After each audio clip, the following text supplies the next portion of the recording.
I like our little jingle. Good afternoon, good evening, and good night. Not trying to sound like Jim Carrey, but what the fuck ever. Welcome to another episode of Books and Bullshit, where the topics are made up and your opinions do not matter, especially today, and you'll see why. Y'all know me, Zachary Chopchinsky, Bowtie author. See, Martina, I didn't tell them I was USA Today bestseller. Yeah, you just did. No, I didn't. Nope, you did. I'm here with Martina McAtee, all classy, all sassy. Hey, girl, hey. Your dog's tap dancing. Sorry, I got distracted. Click, clack, patty, whack, get your ass off the floor. It's like...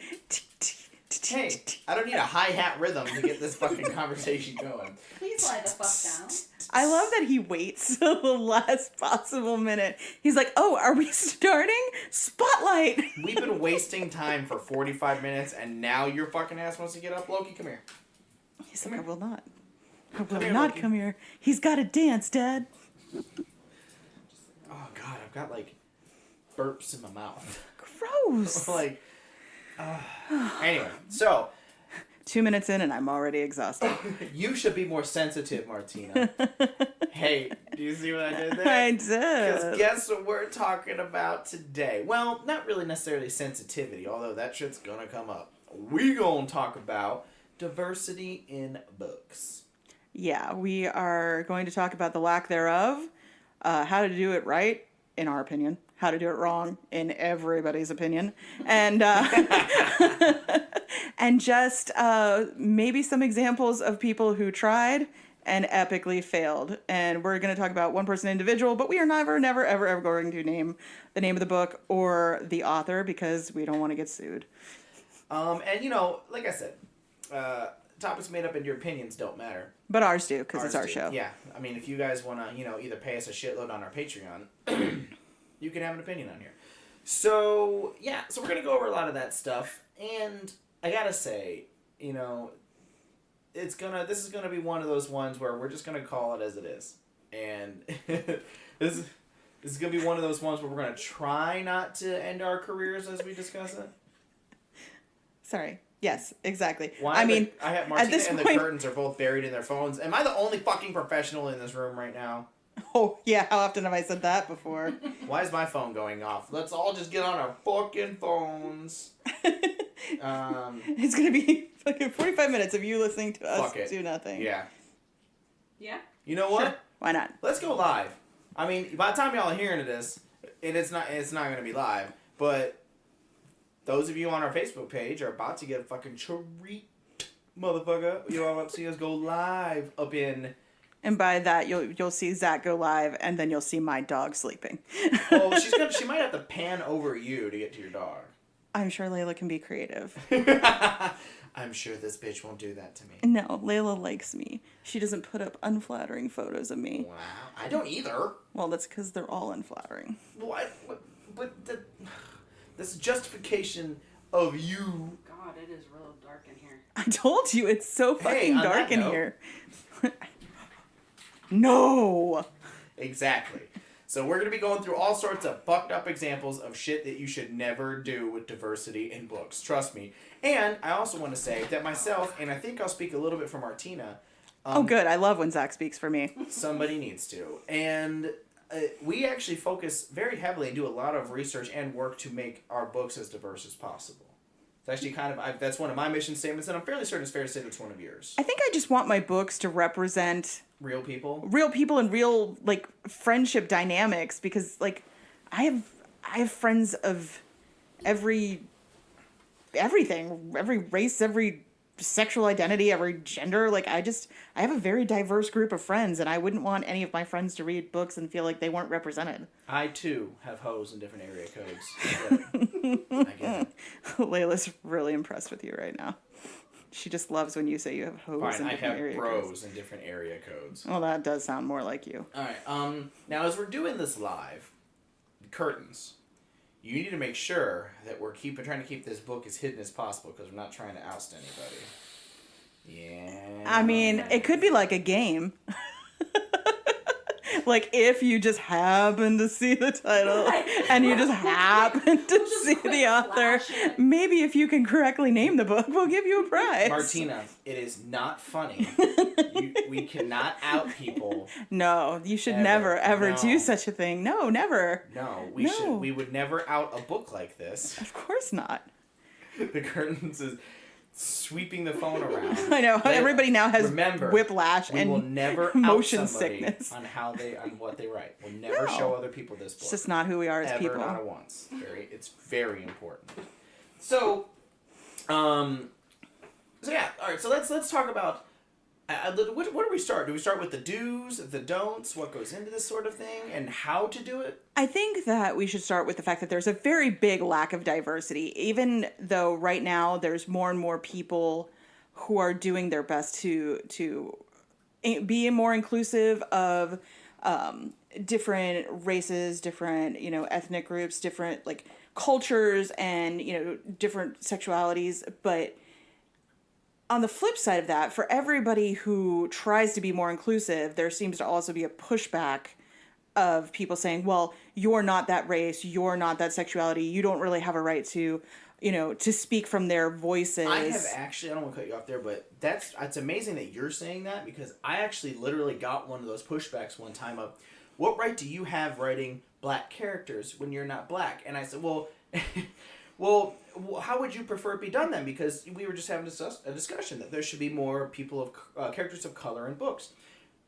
You should be encouraging authors of color to write more proud characters. And I'm like, which I do nah, agree son. with, but I do agree with that. I do agree that I feel like a lot of black authors get overlooked, especially yes, in, but- say, like the romance genre. A lot of times they have a hard time getting representation, which is so weird because I read everything. I don't really care. It's like black characters, white characters, whatever. I like romance, so I read it all. But like, there's such a small percentage of romance authors that are African American or black.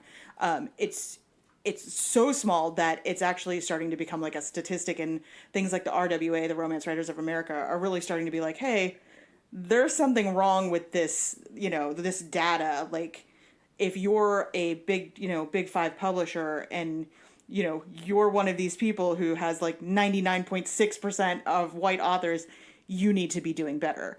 That kind of thing. I agree, but I think their stance was, at the end of the day, I don't have, and this is, we'll get into sensitivity readers because that's kind of how some of this spawned, but I don't have the right to write characters of color was how that ended, and if I want characters of color, I'm not allowed to write them, but I should be working and making sure that authors of color writing characters, and I'm like, nah, son, because here's my problem with that, is I'm now not allowed to write characters of color, which, depending upon the conversation we're having, is a bad thing, because I shouldn't be writing characters of color. But then on another day, depending upon the mood, I might be demonized for not writing characters of color. I'm like, right. Nah. So my goal, and how I start it, is I write a badass character in person, and their color and ethnicity and things like that, in some respects, is the second thing. I want you to focus on, like a doll, one of my main characters. He's a badass character. He's funny. A lot of people like him. He's a cool dude, and he's black.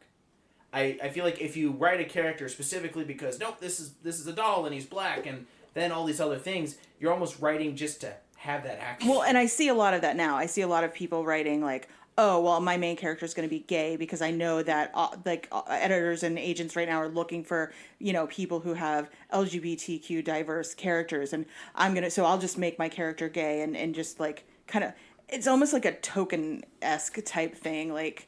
And I think it's really hard as writing, like, to even have this conversation as like a white person. Like, it's really awkward and it's really hard, and we're giving our opinions, and I'm sure a lot of people are going to be like, fuck you, who cares about you and your opinion? But I still think it needs to be talked about, because there's a difference between writing characters that happen to be a different, race or sexuality, or versus like, say, being like, oh, this was originally going to be a female character, but if I make it a male character, then it's LGBT and I'll have a better chance of getting picked up by an agent. It just goes to a lack of like,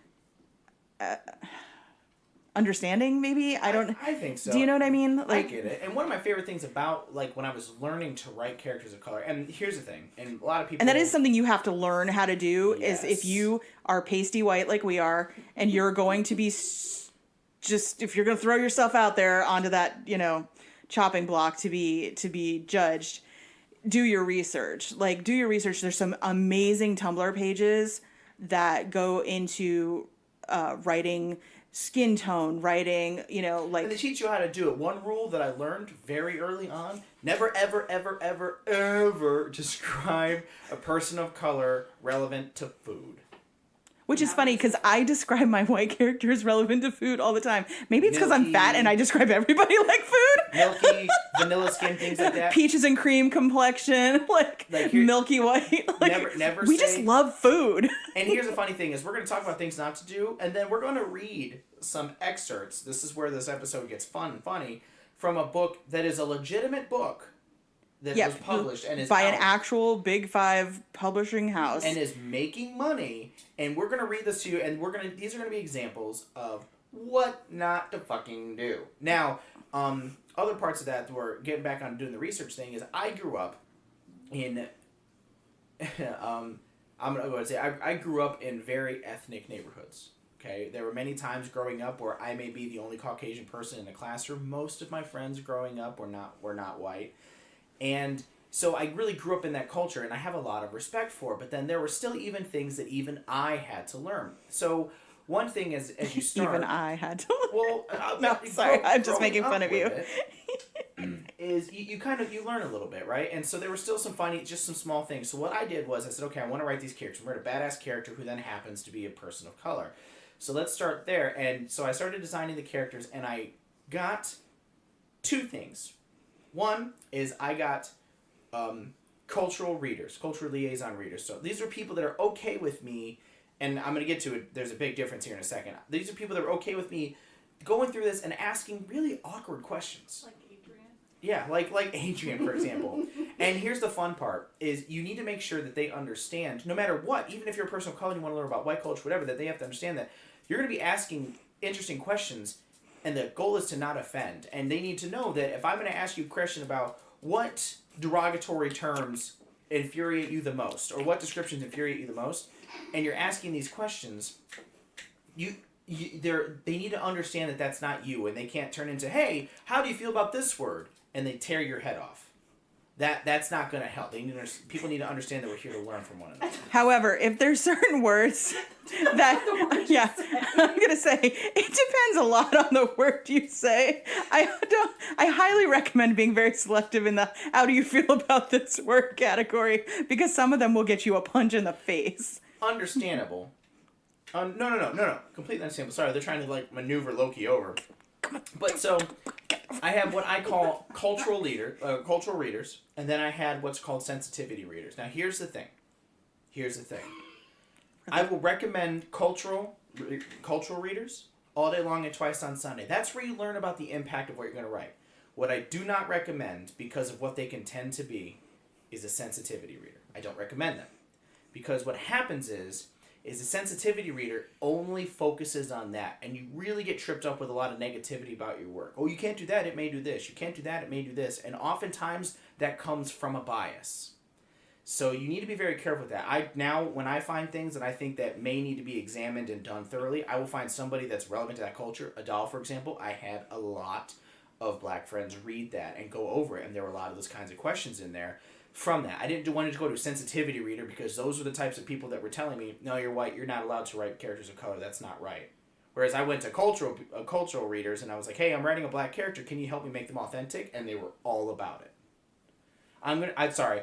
This is one that I get really, normally Martina's doing all the technical talking. But this is something that Zach can actually make about him, so he's going to take over. Yeah, see, why you got to ruin a good thing? It's like Zach being a narcissist. Let me tell you why my book did everything right. Oh, no. According to some people, my book didn't do shit right. Oh, well, let me tell you. I argue with them all the time.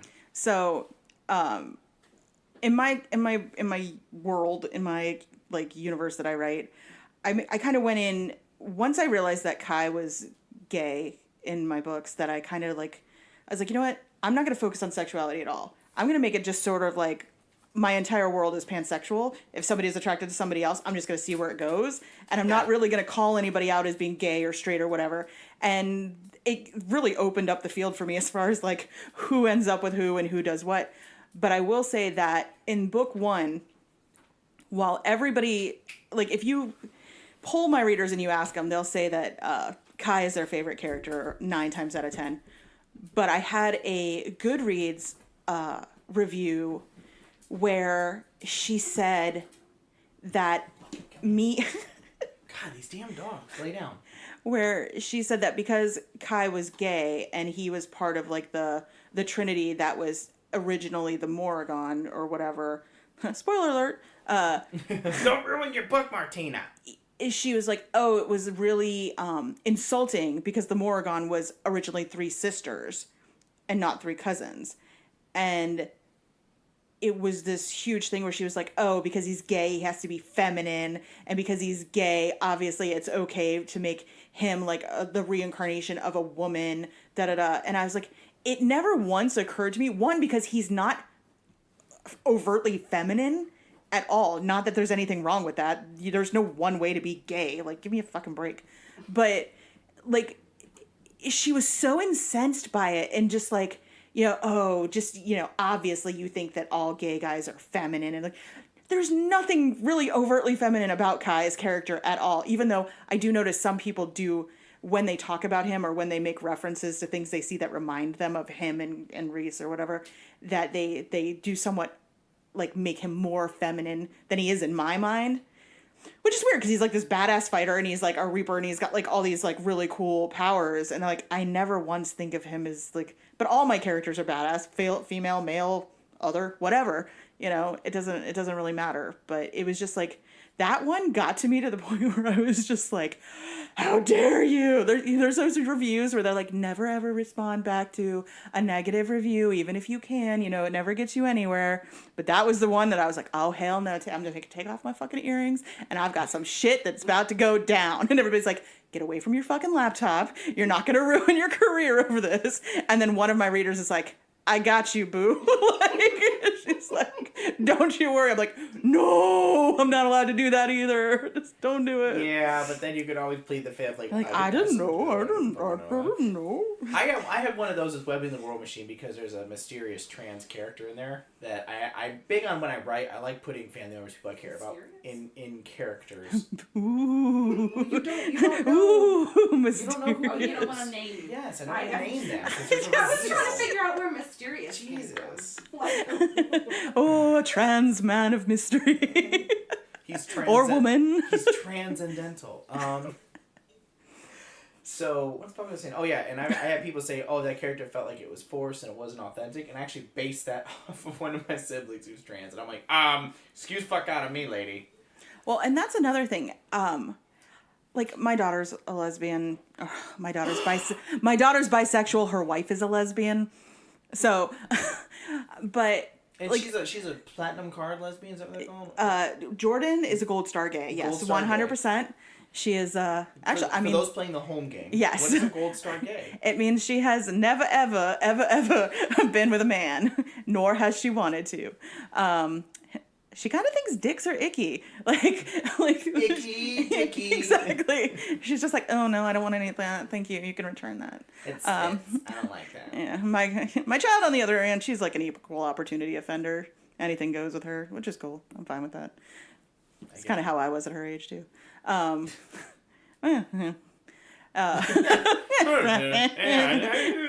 on. But I don't know. Like, I feel like I'm sort of immersed in that world as it is because I am around their friends and I am in that, you know, I have tons of gay friends. I know that sounds awful, but I do. Like, I have so many gay friends that my friend actually calls me a fruit fly. She's gay. She's like, she's like, because there's that term that I hate using. The hag, yeah. The blah hag. She's like, no, you're more like a fruit fly because you have lesbians and gays. And here's the thing, and I want to make a point about that, is I know, because my writing diverse characters really started with ethnicity, and I'm writing a black character. I wrote a Middle Eastern character, but diversity goes for that, including everybody. It's not just race; it's sexual orientation, it's gender, it's trans, it's black. It's writing a woman character that doesn't need a man to save her. Yes, it's writing strong female characters. Right. It's diversity. It's just it's a melting women pot. leaders, like women who are leading rebellions. Like, you know, there's all kinds of ways to diversify your stories without just being like, oh, it's about race, it's about, you know, sexuality. That's why I say I write a strong character, and then those sorts of traits, as I'm looking to include them, are secondary. I'm not saying that those are secondary qualities to you as a person. I'm saying that when I'm drafting them, I draft that second because I make a character that people either love or hate, and I build them to where if it's no matter who it is, you're gonna like them, and then I make that other thing. So that's not the focus. It's not I write black characters, and, right? You know what I mean? Like that. And I mean, I think because I write a lot of different ethnicities too, as far as like, you know, the twins are half Thai, and then, you know, Aaron is Chinese, and there's like so much built into it, but they're all born here. You know what I mean? Like, I don't necessarily beat people over the head with culture, but I do bring that in smaller ways, like with the monsters they fight and the things they come up against and stuff like that. Without you gonna write my Polish boogeyman in there? I think I am. Yeah, like it's too good. It's too good not to. But I think there's ways of doing it appropriately and being respectful without beating to death every fucking stereotype you've ever heard. And I thought that we'd kind of moved away from that until Layla stumbled upon this book. This heaping dumpster fire of some racist bullshit. Yeah, and it's not written... just racist. Right. It's sexist. It's classist. It's minimalist. It's every ist you could imagine that's negative.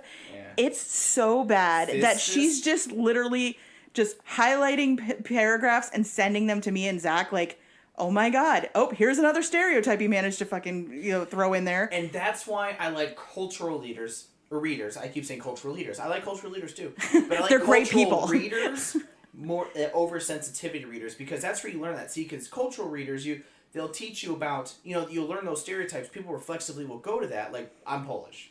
And I hear so many like, oh, dumb Polak jokes, you know, basically, they're all clumsy jokes. You know, it's just, you know, oh, Polak fell off the stairs kind of deal, which I do, but fuck you. And he's not wrong. You'll those are the types of things you'll hear, and that gives you that impression. But then on the backhand, it's completely not true whatsoever. It's a little true. Yeah, a little true. For Zach only. Me. I'm just a walking Polish stereotype. I mean, you could go off about Irish people all day long, and it's probably my family. Yeah, that's fair. But that's you know, again, that's culture versus. But that's where people don't do the research. They latch to, and then when you fill a book with that, the book is just stupid, racist, sexist, whatever-ist. Right.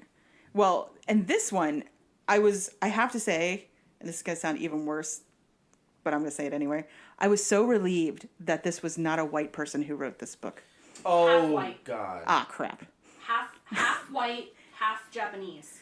Okay. Well, I'm just gonna emphasize the half. Yeah. Male. It's a dude. It's a man. Of course it is. Of course it's Of course it I have is. to read the sentence of how he described that girl. Ugh. Oh my God. I'm going to read a whole bunch of shit from this book. Now, again, for those of you that are listening to this and you're not on our Facebook page, go check it out because there's a live involved in this and you may or may not get to see pictures or images of the book. But for the purpose of this broadcast, we will not be saying the author nor the book title. Though we do question his IQ. I'm just saying. Yeah. Just some random Joe author. Yeah. Fucking. Clearly not in touch with his inner self. Yeah. His id.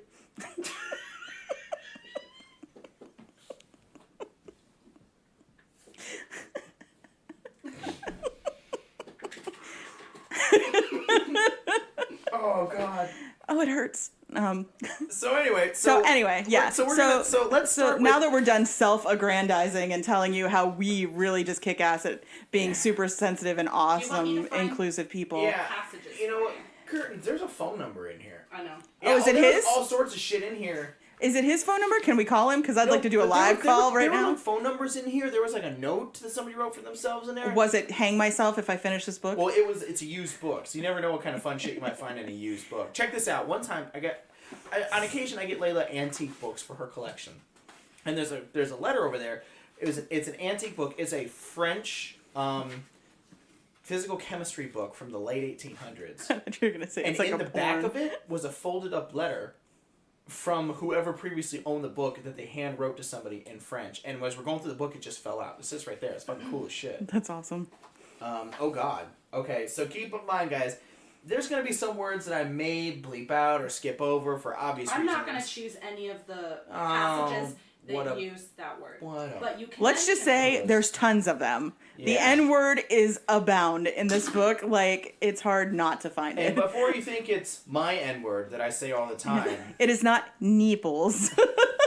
and I'm not gonna say that word because you need to go to our Patreon to learn how I say the N-word. That N-word. I'll just find you passages and then hand you the book. You guys ready for this?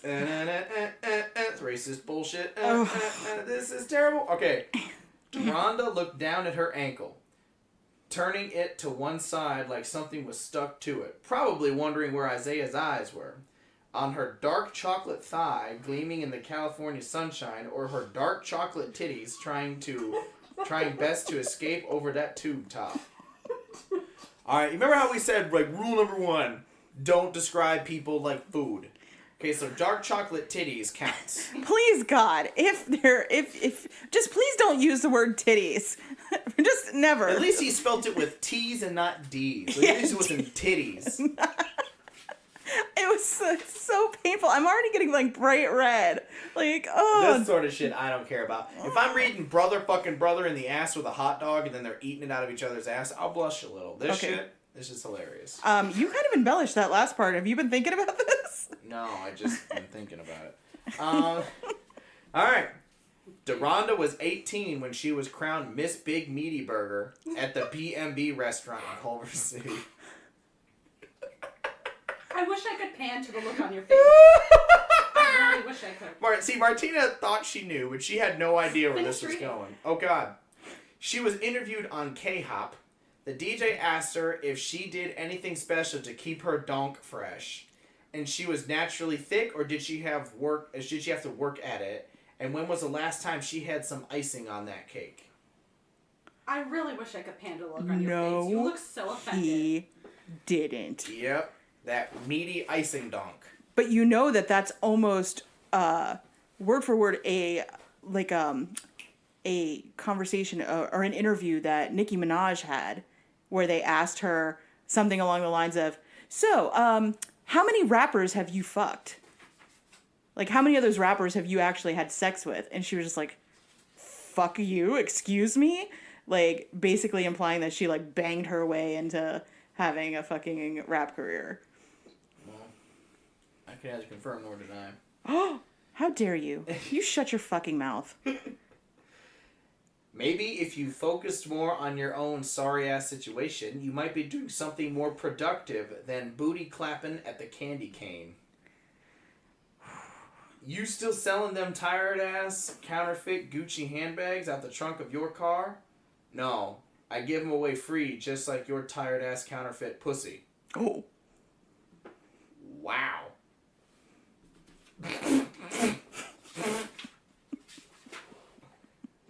Oh, this is how he describes women. Well, a woman. Ooh, am I supposed to... Other than the dark chocolate titties? Am I allowed to read this? Well, I guess we'll find out. A hoochie-looking girl with a backside like 2 hams and an Easter basket was looking into the cooler. I have... Girl, your dad a thief because it looked like he stole 2 hams and stuck them down the back of your pants. Like, that's a shitty pickup line. But isn't that a line out of, what is it? Oh, God, what the fuck? Steel Magnolias?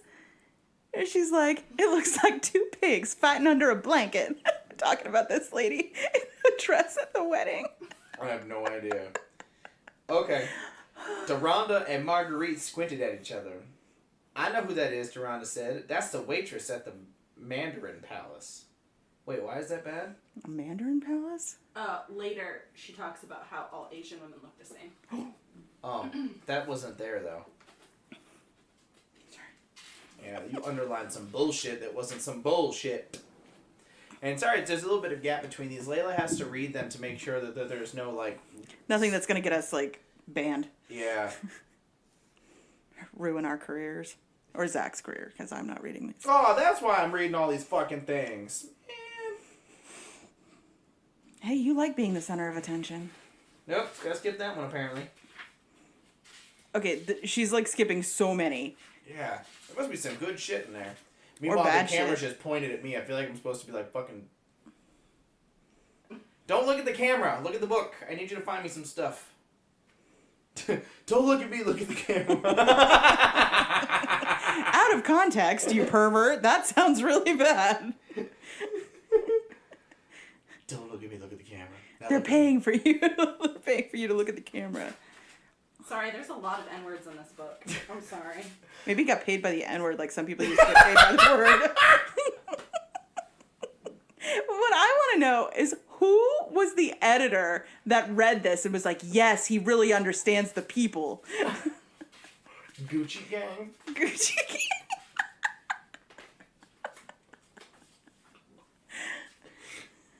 Because they've dropped Gucci like 3 times so far. This is painful. It's hilarious. I love every bit of this so far. Damn, this character just keeps saying the N-word. Yeah, everything you sent me, I was like, oh shit, okay, again. know. It's just like every conceivable stereotype they threw in there. Fried chicken. Yes. That was in there. They talk about Kool-Aid. Kool-Aid. He used to sell Dog fighting. Dog fighting, yes. Pit bull fighting, specifically. Yeah. Anything you could imagine. Any, just like, pick a stereotype out of a hat. He was like, okay, I can use that. It was almost like that was what he was doing. That seems legit. Let's go there. Honestly, this could be a parody of, like, that sort of thing. Maybe? Do we have a winner? Could it be? And no. God damn it! You're fine. Give me one. All right, which one? Yeah, which one first? I was reading all of them. I think they're all okay. All right. I think. Read before you say things. Dodson stood up. He was wearing a chalk-striped charcoal double-breasted suit with a canary yellow tie and matching pocket hanky. It's called Of course pocket he square, was. you uncultured swine. He could have passed for an ordinary businessman if it weren't for the diamond studs in his ears and the Stacey Adams black and white spectators. Did you mean spectacles? It says spectators, motherfucker. You meant spectacles. He strolled across the stage, hitching his stride like a pimp on his birthday, snapping his cuffs and glancing at his sundial-sized watch. So many dials and buttons on it, you could hardly tell the time. That one's not too bad. It's just a really shitty character description, and he meant spectacles, it's not pretty spectators. Stereotypical to think that all black guys dress like that. Tell me. Okay, I just went into the comments for the live stream. Elizabeth just wrote, this is from the same publishing company who thought Twilight was a good idea. It is, in fact. It is! It's always a good Oh, man. All right, here's the next one. Losers, Dotson said. I don't see nothing but losers. Bad hair, ashy elbows, prepaid cell phones, and you ain't even allowed to use unless you get kidnapped, and sneakers with logos on them nobody's ever seen outside of Hong Kong and Vietnam. Holy shit! By the way, this character, just to give you some Hey, background. hey, for everybody watching and listening right now, I'm reading from a fucking book. I didn't write this shit. Just to give you some background, this character right now has gone to a school in the ghetto. That's where he lives. No shit. He's gone to a school, and he's there for career day, and he's trying to talk to the kids about becoming a drug dealer. Wait, who's Franklin? Oh, Frankie Zabo, his buddy of mine from high school. Sounds like how Zach dressed on Pimp and how Day in high school. Pimp and Ho Day on high school. Wait, you guys had a Pimp and Ho Day? Man, I went to school in the ghetto. You don't know my life. Oh my god. Pimp and Ho Day? That was not a real thing, was it? That's racist. Is that like the Tarts and Vickers party they have in England? So, We also had, and Frankie, I know you remember this, we also had National Thong Day, and girls basically took their thongs off from underneath their dresses and shot them down the hallway. I'm assuming that was not a school fucking event. No, I don't think they sponsored that one, but we did anyway. I'm pretty sure there wasn't a permission slip sent home. I don't know. But then we were watching, like, the janitor try to clean them up. Yeah. Oh, God. Oh, sorry. I have been assaulted. It's, like, coming at me from all sides. What happened? Okay, for those of you that can't see what's happening, I'm not assaulting Martina. One of the dogs just shit on her. Which is only fair because my dog peed on Zach earlier. That's true. Oh, God. Alright, okay, wait. Whew. Oh, it's hot as fuck in here. Whew. Okay, hang on, there's another one on here. How could somebody as financially challenged as me afford bling like that? Get a job? Doing what? Who's gonna hire my illiterate ass? Maybe my parents could help. Please. Ain't no extra income in their monetary horizon. You're gonna get a raise if you pushing a hot dog cart or working at the cash register at the Shop and Save. This book is just 20 types of bullshit ass offensive. This just makes me think of Dave Chappelle when he's talking about the story where the guy was like saying how all black people like fried chicken, and he said it was so bad that he couldn't even be mad at how racist he was. He was just like, man, this shit is racist. This shit is fucking racist. Alright, I'm gonna read this one last one, and then we really gotta stop reading this because y'all are gonna think I'm just laughing at this. And my blood pressure is through the roof, and I'm like really bright red right now. Okay, this is probably one of the worst ones that I'm allowed to read on here. Oh. He was bald. Purple black like an eggplant, and as wide as a Sub-Zero refrigerator. Alright, what was rule number 1? We don't describe people like food. He describes every person like food. Like, was bro hungry? Except for the white people. Except for the white people. She calls him sir. Even the white people are pieces of shit in this book, though. That... And somebody wrote this and thought this was a good fucking idea. You didn't read any, but there was a lot of racist against Latinas and that no, and I remember Layla said that one. Now some of the overt racism in this, as he's going through and writing characters like this, obviously he's writing them all the stereotypes. He is on that note, none of the ethnicities in this book that he makes fun of, not a single one of them, and that is some bullshit. Well, I will say that he does make some comments about Asians, but almost in a flattering, unflattering way. Like, oh, they're all smart. They're all like, yeah, like, so it's kind of like, excuse the fuck out of me. But other than that, he's very much an equal opportunity offender. He dug deep into the racist well, and he found every stereotype from every conceivable fucking ethnicity and was just like, yep, that'll work. How about this? Yep. Yeah. Not only that, he thinks that the fact that he grew up, so quote unquote, in the ghetto, somehow, like, makes it so that he has some sort of credit to spend there. Like, guess who else grew up in the ghetto and isn't pulling any of this bullshit? Well, that's what I'm saying. Like, but that's what he uses. Like, oh, I grew up in the streets, is how he put it. Like, he grew up in this neighborhood, so he's got an in, like, on how life in Compton is, and, like, what he's saying is just gospel fact. Like, so don't question him about all the racist fucking bullshit. He described people that he tried to create basically as ethnic cartoon characters. Yeah, they're very one-dimensional, just straight up. So that's an example of how to do the shit wrong. I mean, I don't think he did a single thing right in here. And to be honest, I'm glad that we didn't buy this I'm glad we didn't buy this new from a new bookstore. Because then this money that we spent on this would have gone right into his pocket, and his publisher's pocket. I'm glad that we got this from a used bookstore, used. So it just went back into the community, so at least some good will come out of this shit. Thank you, Nora Roberts, for actually pointing that out, too. Because this is some bullshit. I would have been... If we had gone this, like, Barnes & Noble or some shit, and we started reading this, it ain't funny. Like, I wanted our money back. Well, I'll tell you what, the fact that it had good reviews was even shocking to me because me and Layla did some deep diving on Goodreads. I did too. I read a lot of reviews. But man, there were so many 1-star reviews where people were infuriated. Look at Amazon. He has more 1-star reviews than 4 and 5-star reviews. And it's all people like, I am a person from this background, this ethnicity, and this is bullshit. Yeah.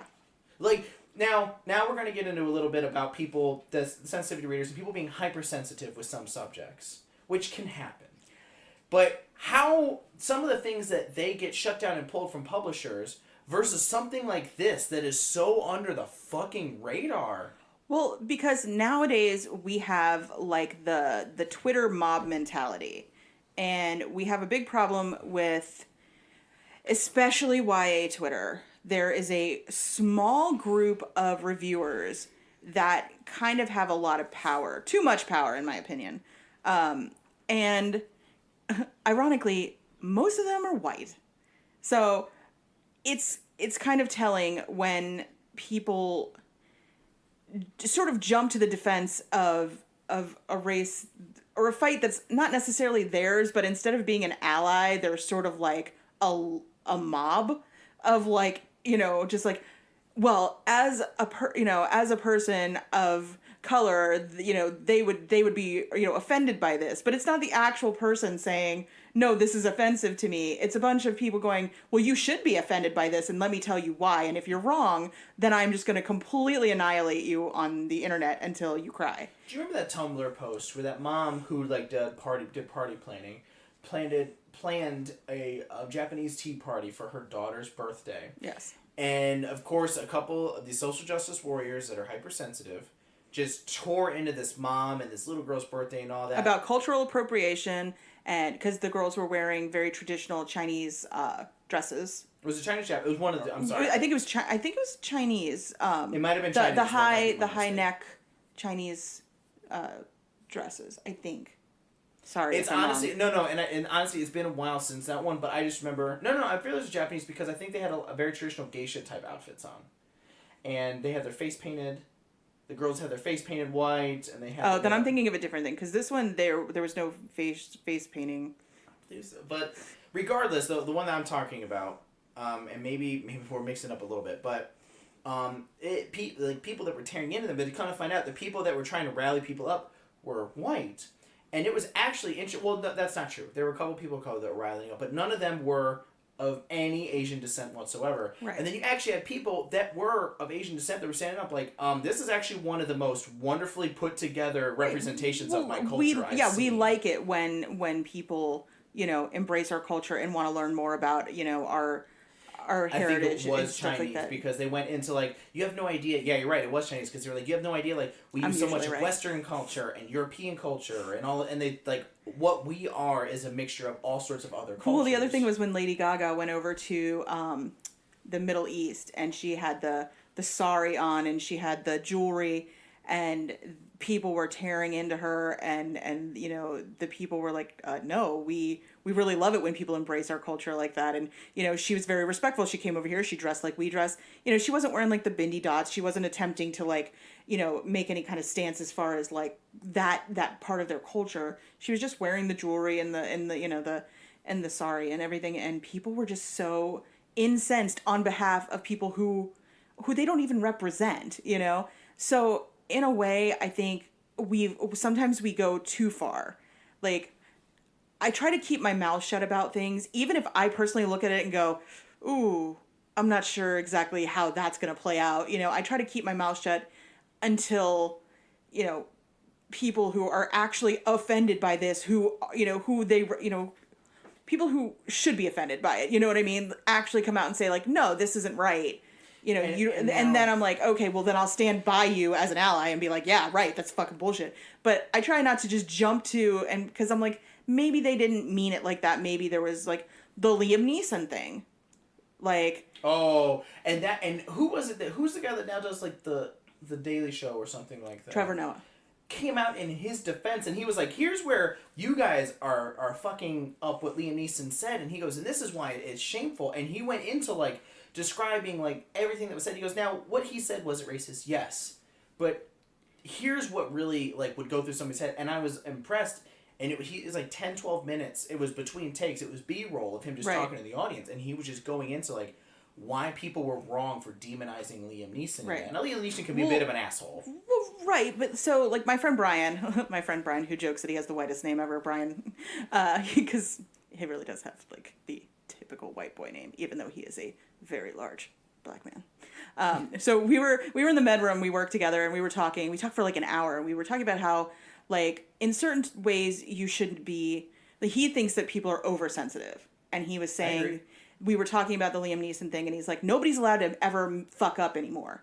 Liam Neeson was saying that back in the day, he had a racist thought, and he never acted on it, but it was there, and then he was owning up to it and saying, I've learned and I've grown and I've changed as a person, and you're just not allowed to do that anymore. He's like, you're not allowed to say that you've ever had a racist thought. He's like, I've had a racist thought. I'm sure you've had a racist thought. He's like, people have knee-jerk reactions to things, and then if you're of any kind of intelligence, you go, whoa.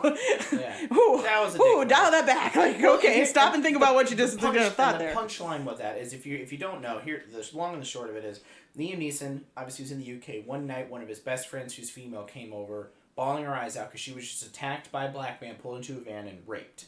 And Liam Neeson said his world just fell apart.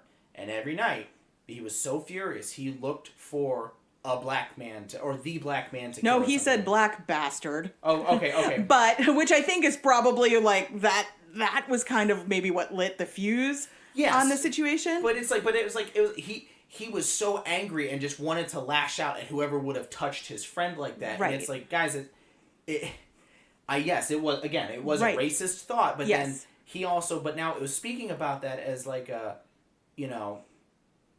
this was the fault of my way and my thinking. Like, he was admitting that. Right. And the gentleman that we were just talking about, Trevor Noah, he actually said, and he goes, and the fucking thing about it is, he goes, if that was somebody that was like Oprah, that is very self-aware and part of the culture, and he goes, somebody like that would have hugged him, baby, it's okay, and kind of grown past it. He goes, the other problem with it is nobody's taken into account the human aspect of it, but then they're also considering the venue, because I guess he was speaking to a white interviewer. Well, he was talking to a white interviewer, and he was saying that as character, like, as inspiration for the character he was playing, he kind of tapped into that rage he had back then. So I think in that respect, it almost came across as too casual when he was saying, like, like, I was mad about this, and that's, like, I used that as character inspiration, versus this is a time when, like, if he was on Oprah talking about a time in his life when he just, had a racist thought, and, like, like, it was, maybe more people were incensed over when he said it and where he said it versus, like, the fact that he said it at all. But let's talk about Trevor Noah. Like, when he started to take over for Jon Stewart, nobody wanted him on the show because they dug deep into his old tweets, and he made fun of fat people, and he made fun of gay people, and he made fun of white people and black people, and he just made fun of people. And they were just like, no, fuck this guy. Like, we don't want somebody like that. We want somebody who's liberal and forward thinking. But again, he's not American. He's South African. It's a whole different way of life over there, and they have their own culture and their own things that they find funny, just sort of like Australia, where any person who was raised in the U.S., if you went to Australia, you would be shook by the casual racism that exists on all sides. South Africa as well. Right. Really bad. So that's what I'm saying. So, like, you also have to kind of, in a way, take into consideration how people were raised, and to that effect. But then again, okay, so when does jokes become too much? You know what I mean? Like, Dave Chappelle making fun of trans people. You know what I mean? On its face, like, people are like, as a comedian, you should be able to make fun of anybody, right? Like, because that's what they do across the board. But when you're talking about a comedian who has a huge name in a predominantly, in a lot of African American places, being trans is not okay. So when you have the ear of an entire group of people who already have a somewhat hostile thought about trans people, and then you make fun of trans people, it sort of can be seen as inciting. You know what I mean? When trans people make fun of trans people, they're doing it in front of other trans people usually, or people who are very trans friendly. So it would never turn to a way of saying, yeah, those people like that kid, we shouldn't have that in our culture. We shouldn't have that in our lives. Like, there's something wrong with those people. Same thing with, like, rape jokes. You know what I mean? Like, Daniel Tosh does rape jokes a lot. Right. And to my friend Brian was like, I think anybody should be able to make fun of, God damn it, Charlie. Did he shit himself Jesus Christ on a cracker. I am trying to rant here. But so to me, I do this like inner debate with myself a lot about where is the cultural responsibility lie. Like, you make rape jokes, and sure, there are people in the audience who are like, yeah, it's a rape joke, haha, it's funny, it's no big deal. But there are also people in the audience who it sort of reaffirms this very everyday misogyny, kind of like women are disposable. Like, so does the fault lie with the person who thinks women are rapeable, or does the fault lie with somebody who's putting that into our culture every day? Who the fuck knows? I don't know. Like, but it makes me uncomfortable to hear rape jokes, just like it makes me uncomfortable when I hear somebody who I know has more than a funny, like, the joke is more mean than it is funny. And I sometimes think that people who make fun of like rape, people who make fun of, disabled people who make fun of people like for their sexuality, I feel like it almost appeals to the lowest common denominator. Like, if that's all you can think of, maybe you're not that funny, that kind of thing. But again, I could just be an elitist bitch. I don't really know. It's possible. And I think one thing as we're looking at that, you have the right to find things offensive, and you have the right to not feel like that. Right. And you have to respect that. I will say, as you find things that are offensive and other things, whether you're the offended or the offender, right, take a time to listen and think about what goes into it. One particular time, I wrote one of my characters, white character with dreadlocks, and I generally do a lot of research in these sorts of things, and I was approached by somebody that was very upset, and they said, you need to change that character's hair. You're appropriating my culture. And I said, actually, I'm not. And they said, you don't know what you're talking about, and you're just fetishizing all that. I said, well, here's the thing, is I did a lot of research on this because when I started designing the character, I was warned that this Caucasian person with something like dreadlocks would be viewed as that way. So I did some research on it, and I actually forwarded them an article from Jet magazine. Was it Ebony or was it Jet? And it actually spoke about the history of dreadlocks, and the earliest renditions of dreadlocks were back in Hindu cultures and in depictions of Shiva. 5,000 years ago, there are Roman accounts when they first were battling the Celts on the battlefield, and they were saying that these were banshee-like pale people with snakes for hair, and there were depictions of them with locked, dreaded hair. So it's one of those like modern kind of culture. You would tend to knee-jerk and say that is my culture. Understandably so, but then there's also there are historical things to that, like. But that's a perfect segue for this one book that just got taken down. The author chose to take it down. That's where I was going with that. So sometimes you have to think about that. While somebody absolutely had the right to be offended, and in modern times, you're appropriating my culture as part of my culture. Well, understand that given the history and where that sort of thing comes from, me being Polish and Irish, both of which were under Celtic rule, that is very much part of my culture as well. Right. Now, transitioning to exactly where Martina's going to. So the author who chose to take her book down actually had a huge contract. She, from what I understand, signed a 6-figure deal with her publishing company, I think it was Kensington. And they stood by her in her, taking the book down. She's actually, God, I don't want to get this wrong, but I believe she's from Taiwan. And the first ARC readers basically got a hold of a copy, and they said that she was sort of casual, making slavery sort of like almost too casual and too like a positive thing in her book. And that, she obviously clearly didn't understand slavery in America, and, how this would play out, even though her entire world was made up. There was no, from what I understand, it was all about different supernatural races. It wasn't about black people, white people, Chinese people. It was about supernatural creatures of different, Game of Thrones, kind of like different kingdoms type thing. And so they were like, well, you're writing this from an aspect where, you should really take, slavery and African American people who had to deal with slavery, and she was like, well, I'm not right. She's like, I didn't write it from the point of view of an African American, going through slavery. She's like, I wrote it from the view of a Taiwan person who's Taiwanese. And in my country, they have also had slaves. And this is our point of view as far as this is what I know. So that's how I wrote it. But she also said, okay, I see where you're coming from.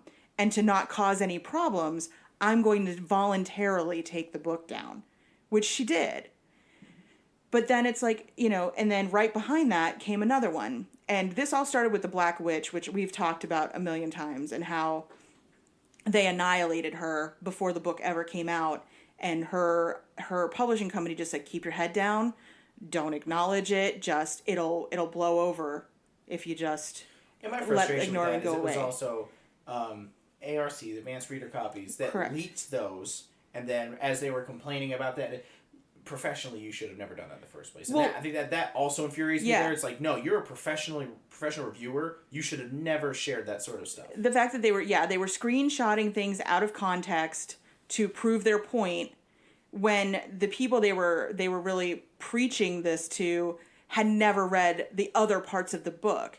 And, to that end, it's like, okay, well, if a person is perfect when they start, how do they grow through a series? It's supposed to be a series arc. And that's I think the problem we have nowadays is that nobody lets anybody make a mistake. You have to be a perfect person all the time. You have to have the right opinions all the time. And if you don't know the right opinion, don't worry, we're going to give it to you. We're going to tell you. And I'm the biggest fucking social justice warrior out there. I'm always riding it on my white horse fucking telling people off and blah, blah, blah. I think I fucking know everything. Believe me, I get it. But I also try to be like, okay, we're taking it too far. When they said the girl from Riverdale was doing blackface because she had a black face mask on, the charcoal mask.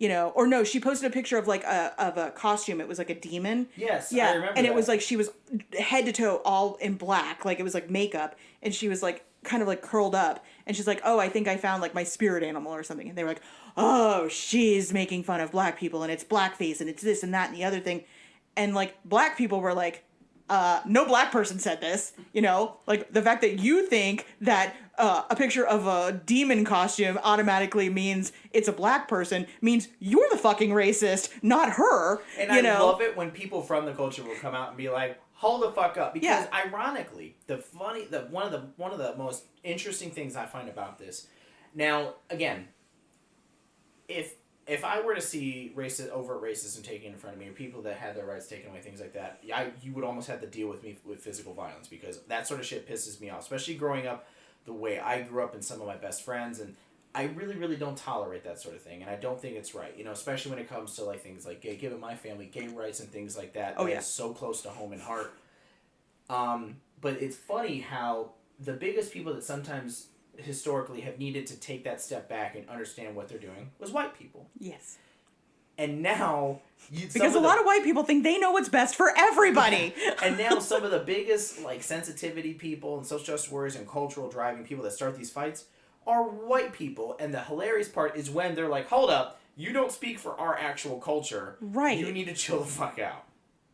And I think that's what happens a lot of the times. A lot of these lynch mobs, are being led by a bunch of white people. And just now, another author had to have his book taken down, or chose to take down his book. And from what I understand, he was one of the Twitter lynch mob people. He was one of the first ones to tell people that their books were insensitive, that they didn't think it through, da-da-da-da. He was one of the people leading the charge, and he basically got screwed by his own people when he put his own book out there finally. So I don't really believe in banning books. So even if somebody writes a shit book, clearly, like this one, you know, it made it past it made it past all the checkpoints. Even if it didn't, whatever. Put your book out there. I think people have a right to read it and like it or don't. I think people have I mean, I don't think you should necessarily have to fucking advertise it. Like, if you read a book that's shitty like that, I don't think that you should be forced to, like, say, oh, well, this guy needs his point of view, too. Like, even if it's a wrong point of view, he should have an equal time. No. If he's stupid and his fucking book sucks, then no, he doesn't deserve equal time. Like, if somebody finds it, that's their problem. But then we don't need to advertise it. But I don't believe in saying that nobody should write a book unless XYZ.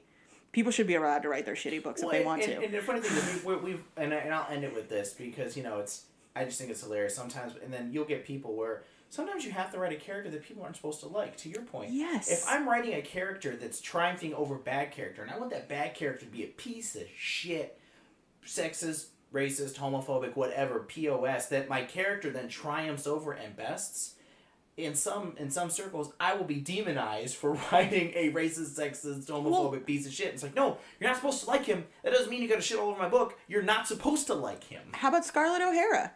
They didn't want to fucking publish that book because they said Scarlett O'Hara was the most unlikable heroine ever written. And they were never going to publish that book. And they were just like, she's awful. Nobody's going to like her. Nobody's going to want to read about her life. Nobody gives a fuck.